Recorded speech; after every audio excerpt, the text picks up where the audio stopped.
Xüsusi təyinatlı qüvvələrin hansı hərbçisinin yanında adını çəksəniz deyəcək ki, Pəncəli əfsanə adamdır. Qoca adlandırırdılar onu təcrübəsinə görə.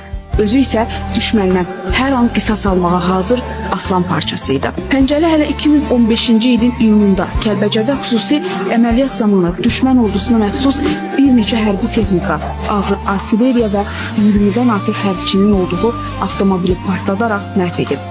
İgidliyə görə medalını da bunun üçün vermişdi ona dövlət başçısı. Elə düşmən də başına küllü miqdarda pulu bundan sonra qoymuşdu. 52 adı gələn kimi geriyə Pəncəli keçib burada. Pəncəli keçib burada. Onlar təşviq içində yaşayırlar, qorxu içində. Hər zaman xalqım üçün, vətənim üçün, torpağım üçün canımla qanımla keçməyə hazıram. Həmişə hər an bu işə gedə biləcək.